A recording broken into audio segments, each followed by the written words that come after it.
เก่งเฮ็ดตลาดข้างทางบ้านเก่งเฮ็ดมื้อนี้พ่อหนิงสิเดินทางไปหนองกิเลงได้มื้อนี้นะเดินทางไปหนองกิเลง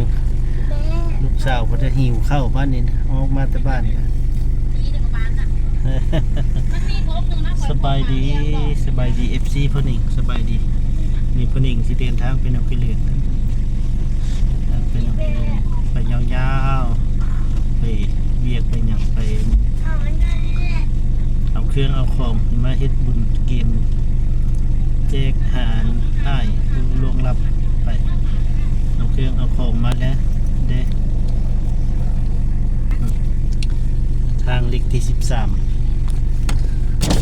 เส้นเก่งเฮ็ดไซบุรีขึ้นพุ่นแล้วขึ้นเวียงจันทน์ขึ้นพุ่นแล้วโคซอกโคเซท่าแขกพุ่นแล้วเส้นนี้ขึ้นเหนือนะพุ่นนี้สิได้ไปเรื่อยๆคอยติดตามพ่อหนิงเด้อพ่อหนิงสิถ่ายให้เบิ่งตลอดเส้นทางฮอดทางเวบ้านมักนาวเมืองไม้ไซบุรี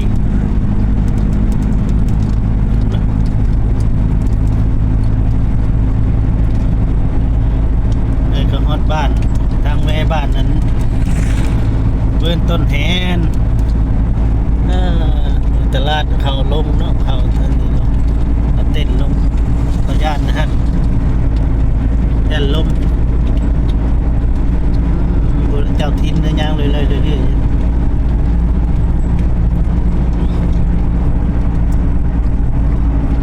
ฮอดทางเวแหละทางเวบ้านนาม่วงเข้าบ้านที่ช่างวะดงไพวันบ้านดงไพวันเนาะเข้าดงไพวันน้องขี้เหลือนี่ก็มานี่ก็ทางแดงในบ้านนี่นะมีทางดำนะเข้าไปเรื่อยเห็นบ้านนาม่วง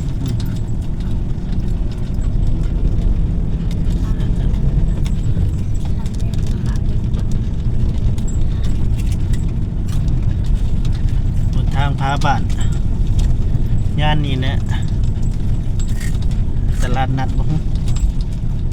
ใช่ว่าตลาดนัดอันนี้เนาะตลาดนัดนี่ตลาดนัดตลาดนัดบ่แม่นมือตลาดนัดอันนี้เนี่ยเป็นวัดตูทางวัดบ้านนาม่วงโอ้พระใหญ่เนาะบ้านนาม่วงสิฮอดบ้านน้องขี้เหลืองนี่สิอัปเดตให้ถ่ายให้เบิ่งอีกพุทธยันในฮอดละทางฮอดน้องขี้เหลืองเลยเด้นี่ฮอดแล้วเข้าทางหัวบ้านทางพาบ้าน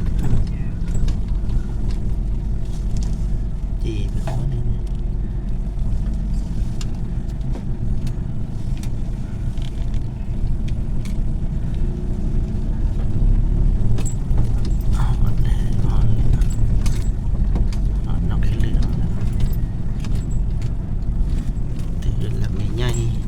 เหลืองนี่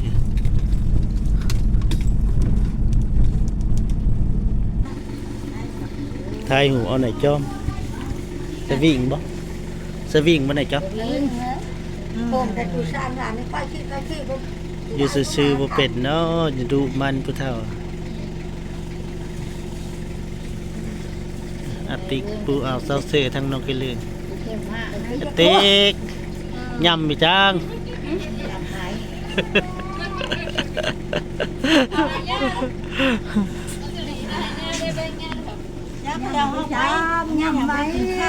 อยู่ดีมีแห้งอยู่บ่เดี๋ยวนี้นะแต่ก่อนเราจะมาเป็นหัดเป็นนี่เนาะเจเพิ่นน่ะอยู่เฮือนบ่เจเพิ่นนะว่าอาหารแล้วที่รถไปนำเขาเจล้ำเด้อไปพุ่นแล้วรถนี่เราเข้าได้ปะเข้ามงนงเข้าไปตึง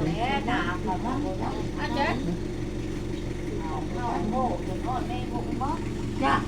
ทางเข้าน่ะ เล่โอทางเขา เออ เอามาไปเอ๊ะ เตี้ยก็มีอยู่บ่หลายเราเออ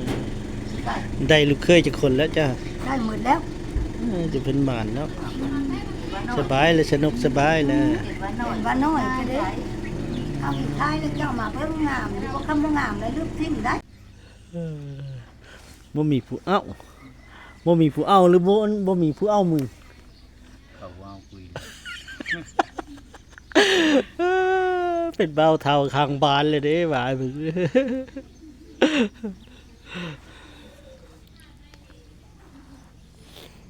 หมดแล้วบุญบางนึงนี่เนาะ โอ้คักกันแล้วเนาะคือบ่อันนั้นคือบ่กลับคือบ่ลงคือบ่มือ มันบ่มีอันพามือเลยบ่ได้มือ อ้าวตีนก็บ่ได้คาดทางเว้า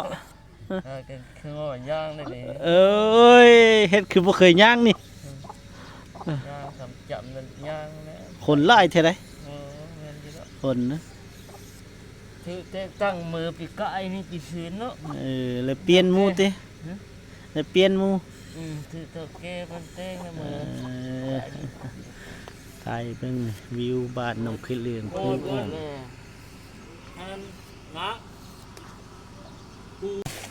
นะ มาฮอดก็ได้กินเลย เจ้เอ้ยเจ้สมเจ้สมมาฮอดก็ได้กินเลย ไอ้นะเฮ้ยเจ้าเทียนแล้วตอนนี้ ยังคือตัวน้อยได้นี่ จักโล จากโลตัวนี้เป็นป้ามันก็ได้ โอ้ยมาฮอดก็เต็งอยู่โคกินพอดี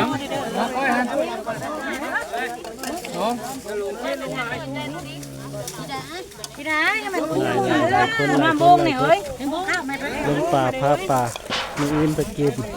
เฮ็ดอาหารตุกเฮ็ดบุญหาไอ้ตี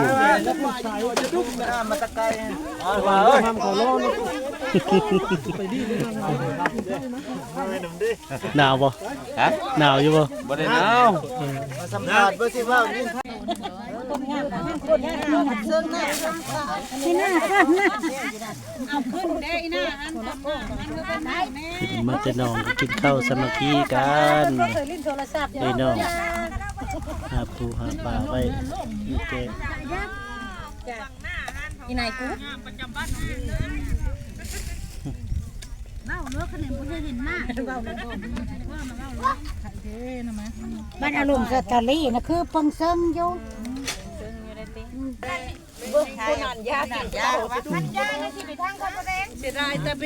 มาไรไม่นิ่งลงสึกจะรุ่งสักก้อนบัดนึงไปทางป่าใหญ่นี่ไปทางพ้นไปทางพ้น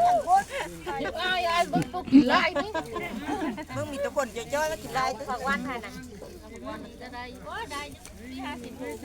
พี่สั่งแจ้งแปวตาเด็ดกระบอง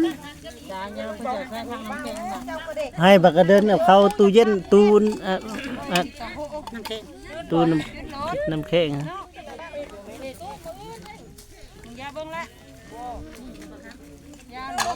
ยาหรือว่าสุบันนี่เนี่ย จะได้ดูด้วยอีเด้ บ่น้ำมันบ่ได้ออกมาใส่แห่นะป้ามันอยู่ไหน เวียนจังได๋เงาไม้นี่มันเป็น บ่ถึงขึ้นมันแข็งยังแต่มันเขาคนใดได้เลยเห็นบ่ไปทางพี่ละได้ได้ไปยันแห่กันตามกันนะ